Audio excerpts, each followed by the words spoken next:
రాష్ట్రాలు దాటి అప్పనపల్లి వస్తున్నారు. మన పక్కనే జై శ్రీమన్నారాయణ ఉన్నారు. వారు కుక్కడపల్లి హౌసింగ్ బోర్డు లో ఆంజనేయ స్వామి టెంపుల్ ప్రధాన అర్చకులు అప్పనపల్లి వచ్చారు. ఆయన గురించి తెలుసుకుందాం. అసలు ఏంటో ఎందుకు రండి. ప్రతి సంవత్సరం దేవాలయం బ్రహ్మోత్సవాలు వాళ్ళు మాకు మా అన్నగారు చెప్పాలి వాళ్ళ అబ్బాయి. ఓకే సార్ మాట్లాడండి. చెప్పండి, అప్పనపల్లి రావటం ఈ తిరు కళ్యాణానికి జై శ్రీమన్నారాయణ. బాలబాలాజీ స్వామి వారి మహత్యం అత్యంత విశేషమైనది. ఈ దేవాలయానికి దర్శనానికి మా చిన్నతనం నుంచి కూడా మా మేనమావ గారితో పాటు ఈ ఆలయానికి దర్శనానికి రావడం జరుగుతున్నది. ఆ రోజుల్లో మేము వచ్చినప్పుడు పడవలో రావాల్సి వచ్చింది. ఇప్పుడు ఇవాళ ఉన్నటువంటి సౌకర్యాలు ఏమీ ఆనాడు లేవు. కానీ చాలా సంవత్సరాల తర్వాత స్వామి ఈ కార్యక్రమం మా బియ్యంకుల వారు శ్రీమాన్ చలమచర్ల మురళీకృష్ణమాచార్య స్వామి వారి ఆధ్వర్యంలో ప్రతి సంవత్సరం ఈ బ్రహ్మోత్సవ కళ్యాణ మహోత్సవాలు అత్యంత వైభవంగా, అలాగే వారి చిన్నాన్న గారి అబ్బాయి చలమచర్ల వేణుగోపాలాచార్య గారి ఆధ్వర్యంలో ఈ బ్రహ్మోత్సవ కార్యక్రమాలు అత్యంత వైభవంగా జరుగుతూ అనుకోకుండా ఈ సంవత్సరం స్వామి దర్శనానికి మాకు అవకాశం ఇచ్చినందుకు ఈ స్వామి అనుగ్రహం స్వామిని నమ్మి వచ్చే భక్తులందరికీ కూడా సంపూర్ణ ఆయురారోగ్యాల భోగభాగ్యాల నుంచి కాపాడుగాకని కోరుకుంటున్నాం. స్వామివారు మాట్లాడతారు. జై శ్రీమన్నారాయణ. అంటే ఒకప్పుడు వాడపల్లి లేదు, ఒకప్పుడు చిన్న తిరుపతి కూడా అంత ప్రసిద్ధి లేదు.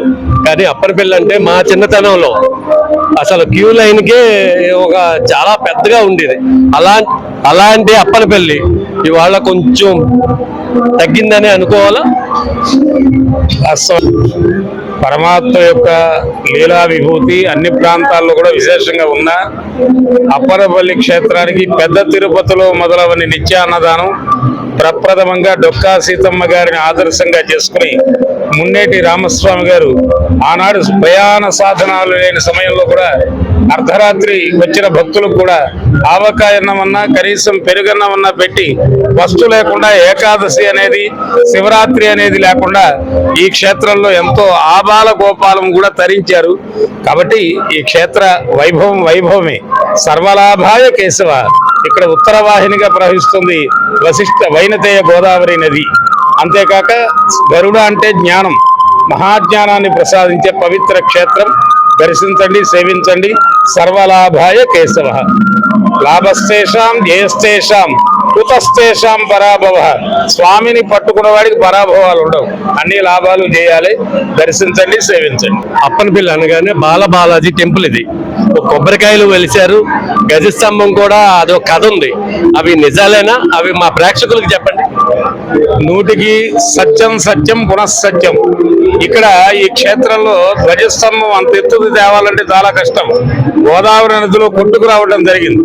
ఈ స్వయంభూగా స్వామి ఆవిర్భవించడం ఏ ఒక వ్యక్తి పెడితే వచ్చేది కాదు. ఈ మహత్యం మున్నేటి రామస్వామి గారి రూపంలో అర్జునుడి మీద నెపం పెట్టి భగవద్గీతను లోకానికి అందించినట్టుగా ఈ అప్పనపల్లి బాలబాలాజీ క్షేత్రాన్ని మున్నేటి రామస్వామి అనేటువంటి ఒక మహాభక్తుడిని తరింపజేయడం కోసం ఆవిర్భవించి మాబోటి వాళ్ళం మేము సైకిల్ మీద వచ్చి గోదావరి ఈ పుష్కరాలకు పాల్గొన్న బ్రహ్మోత్సవాలకు వచ్చిన వాళ్ళు ఇవాళ అతి చిన్న వయసులోనే ఇద్దరి పిల్లల కన్యాదానాన్ని చేసి విశ్రాంతి తీసుకుని ప్రశాంతంగా పరమాత్మను సేవించుకోగలుగుతున్నామంటే అలాంటి భక్తులు కోకొల్లలు, అందులో ఎటువంటి సందేహం లేదు. స్వయంభూమూర్తి అయిన ఇది బాలాజీ టెంపుల్ విశిష్టత. Thank you.